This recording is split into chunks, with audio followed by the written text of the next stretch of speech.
सावन का महीना भगवान शिव की भक्ति में डूबा हुआ कांवड़ यात्रा के रंग में रंगा होता है।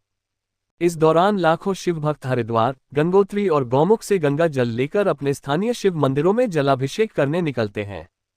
लेकिन इस बार कांवड़ यात्रा के बीच एक नया विवाद सुर्खियों में है। कुछ लोग मुस्लिम समुदाय के व्यक्तियों जैसे मो सलीम और मो शहजाद के कांवड़िया बनने पर सवाल उठा रहे हैं।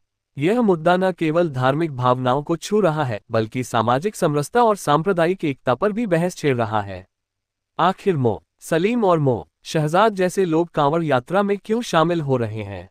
क्या ये सांस्कृतिक एकता का प्रतीक है या विवाद का कारण?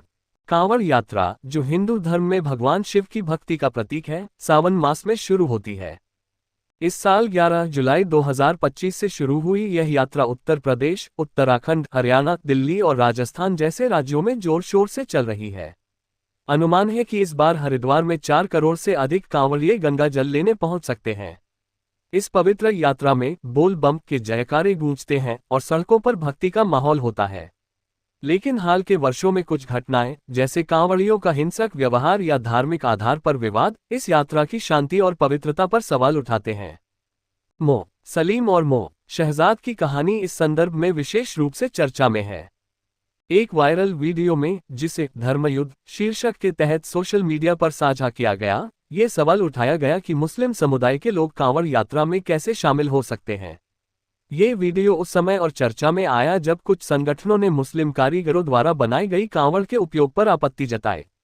जूना अखाड़े के महामंडलेश्वर स्वामी यतीन्द्रानंद गिरी और स्वामी यशवीर महाराज ने उत्तराखंड के मुख्यमंत्री पुष्कर सिंह धामी को पत्र लिखकर मुस्लिमों द्वारा बनाई गई कांवड़ के बहिष्कार की मांग की। हालांकि ये पहली बार नहीं है जब मुस्लिम समुदाय के लोग कांवड़ यात्रा से जुड़े हों। हरिद्वार में लगभग 90% कांवड़ मुस्लिम कारीगरों द्वारा बनाई जाती है और कई परिवार पिछले 50 वर्षों से यह काम कर रहे हैं। सुल्तानगंज में भी 25-30 मुस्लिम परिवार कांवड़ बनाने में लगे हैं, जिनके लिए यह आजीविका का प्रमुख साधन है। उदाहरण के लिए, मोहम्मद कासिम जैसे कारीगरों ने बताया कि उनके पिता और दादा भी यह काम करते थे।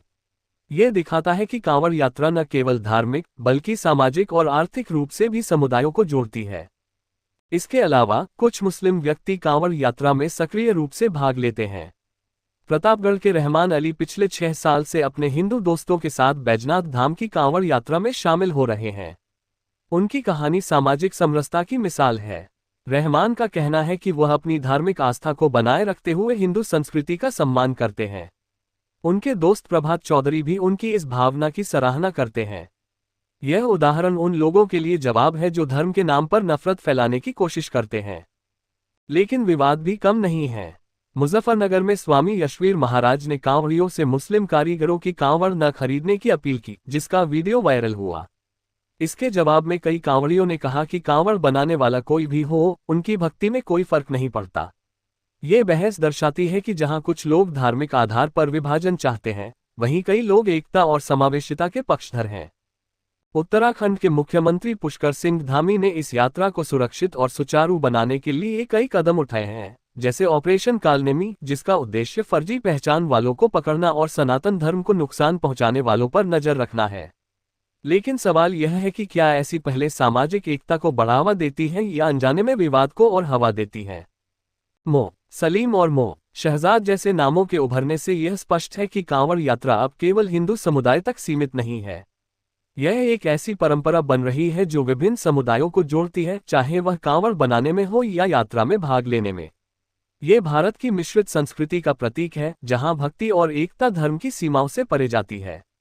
फिर भी कुछ तत्वों द्वारा इसे विवाद का मुद्दा बनाना सामाजिक समरसता के लिए चुनौती है। असली धर्मयुद्ध तो यही है, नफरत के खिलाफ एकता और प्रेम की लड़ाई।